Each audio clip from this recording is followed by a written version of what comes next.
Assalamualaikum warahmatullahi wabarakatuh. Ihdinas syiratal mustaqim.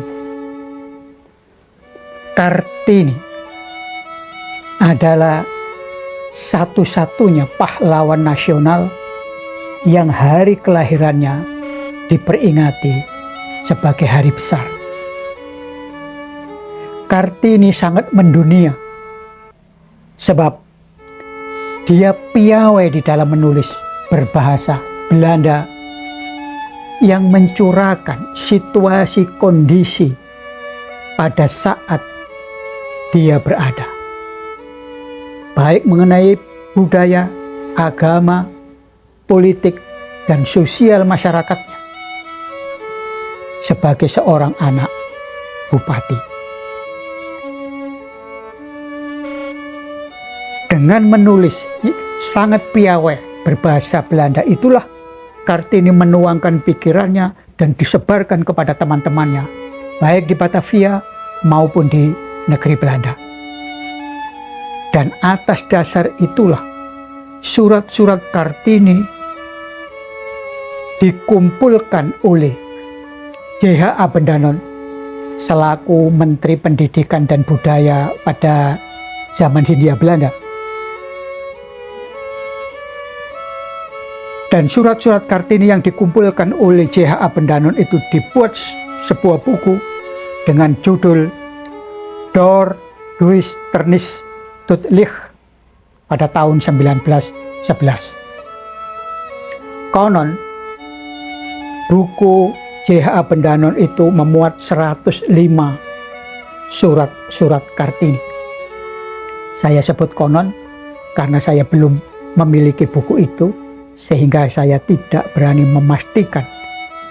Dari buku J.H. Abendanon itulah kemudian sekitar tahun 1920-an ada para ilmuwan Hindia Belanda atau Melayu yang ada di negeri Belanda menulis surat-surat Kartini itu dengan bahasa Melayu. Hari ini paling tidak yang saya miliki, ada sebuah buku berjudul Kartini, sebuah biografi tulisan Siti Sumandari Suroto. Ini buku terbitan Jembatan, cetakan yang ke-6 tahun 2001.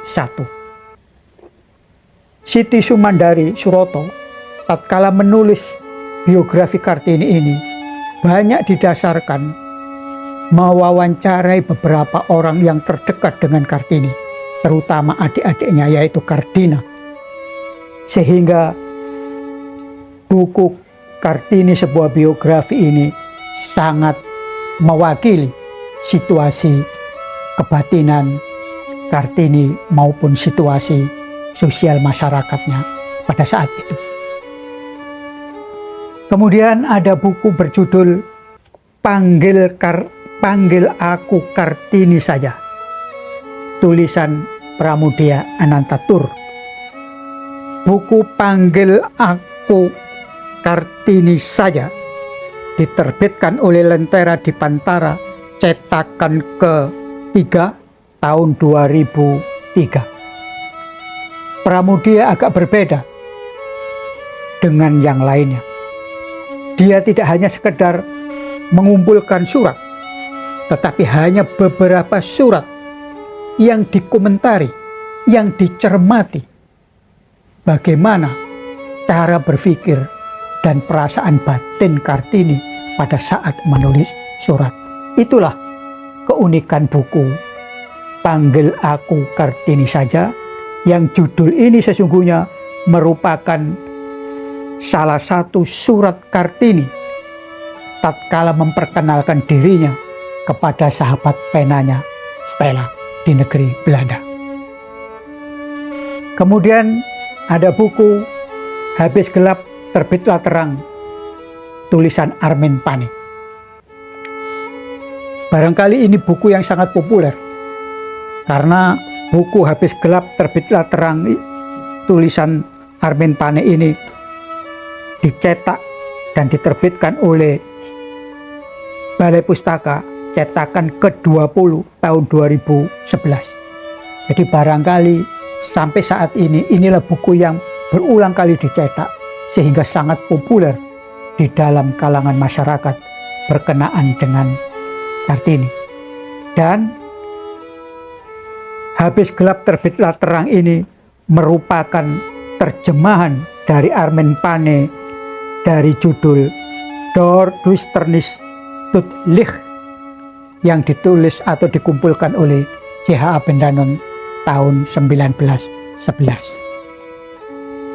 Kemudian ada buku Emansipasi, Surat-surat kepada Bangsanya tahun 1899 sampai 1904 yang diterjemahkan oleh Sulastin Sutrisno.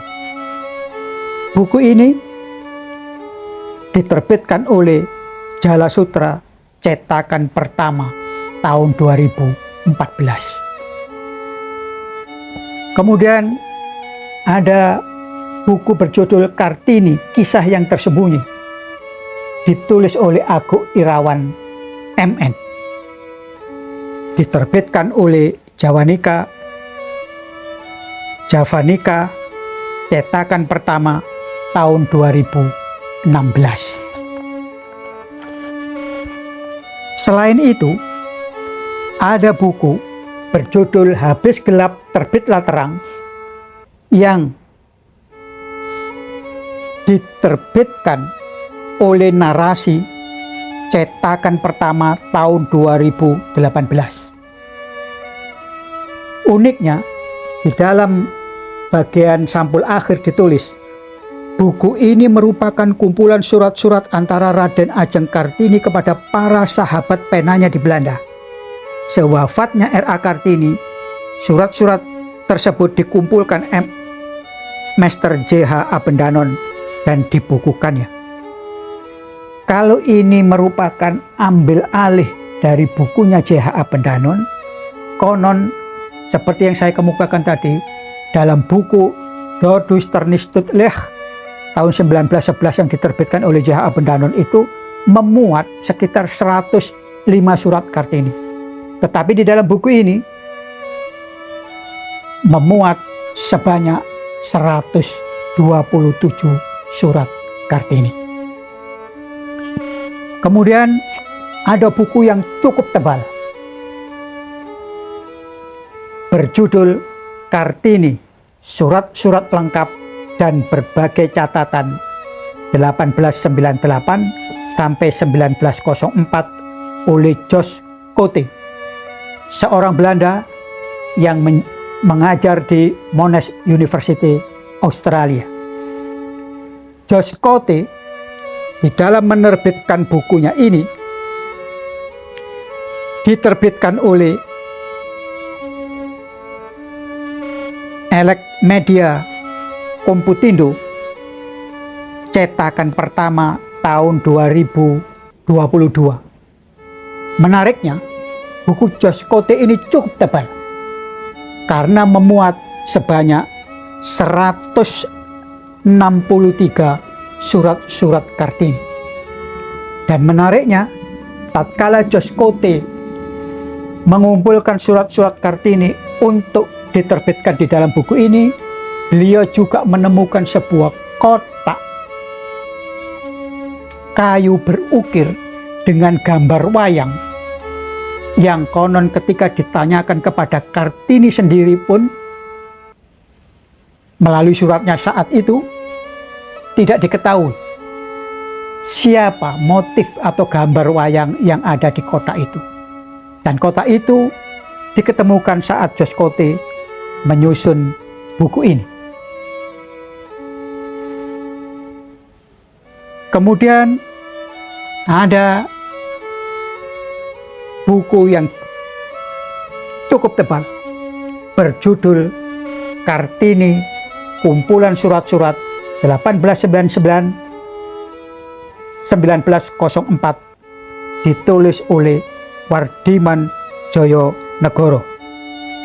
Buku ini diterbitkan oleh Pustaka Obor Indonesia cetakan yang pertama tahun 2024. Menarik dan sangat membanggakan karena buku Pak Wardiman, yang dulu Pak Wardiman ini pernah menjabat menjadi Menteri Pendidikan pada periode 1993 sampai 1998.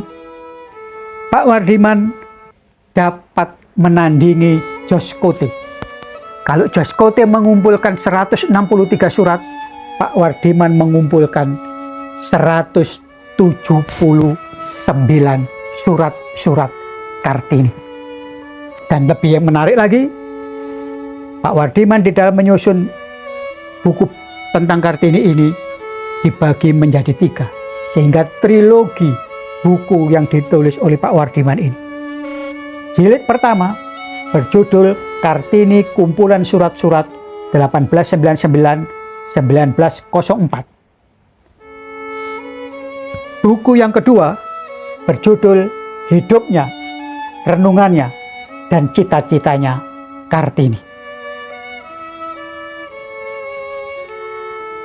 Dan di dalam buku ini Pak Wardiman mengutip kembali biografi Kartini yang ditulis oleh Siti Sumandari Suroto. Karena seperti yang saya kemukakan tadi, biografi Kartini yang sangat mewakili situasi zamannya dan situasi batin Kartini, yaitu yang ditulis oleh Ibu Sumandari Suroto. Buku yang ketiga dari bukunya Pak Wardiman ini berjudul Inspirasi Kartini dan Kesetaraan Gender Indonesia. Inilah buku yang terbit paling akhir, yaitu tahun 2024, yang ditulis oleh Pak Wardiman Joyonegoro. Ada tulisan-tulisan khusus tentang Kartini itu, yaitu berjudul 1 Abad Kartini. Jadi ketika memperingati 100 tahun Kartini atau 1 abad Kartini, dikumpulkanlah berbagai tulisan, kurang lebih ada 15 tulisan, dan kemudian dicetak, yang diterbitkan oleh Pustaka Sinah Harapan. Ini cetakan yang keempat tahun 1990 yang memperingati 1 abad Kartini. Dan di sini ada tulisan yang sangat menarik, yaitu tulisan dari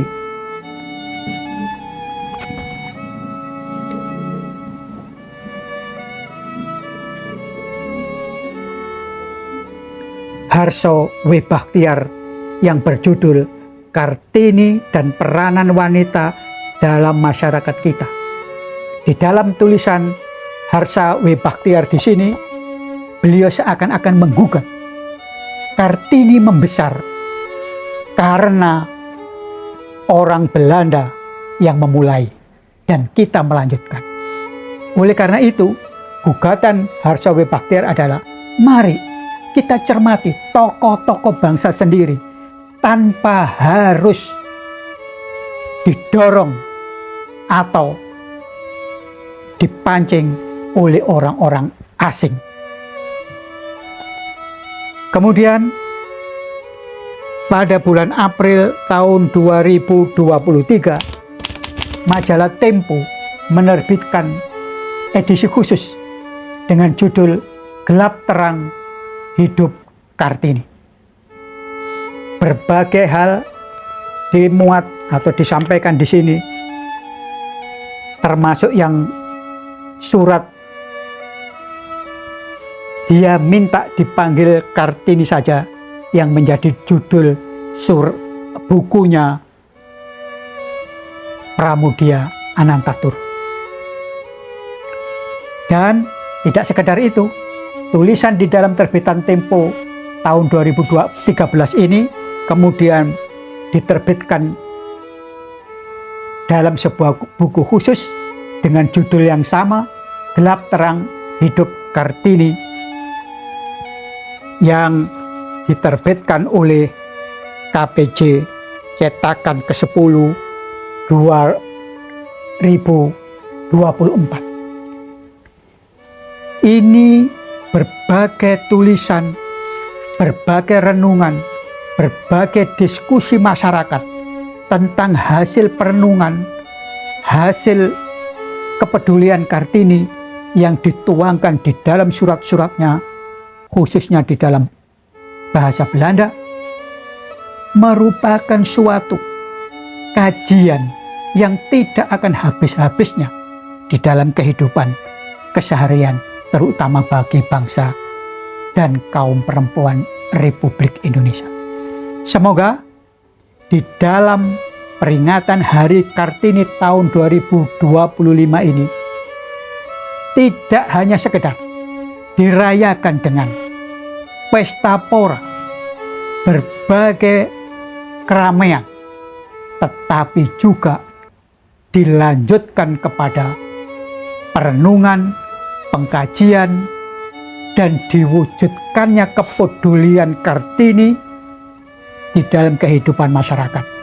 Karena Kartini sebagai anak seorang bupati tidak hanya sekedar menulis surat, tetapi dia melatih para pengrajin batik.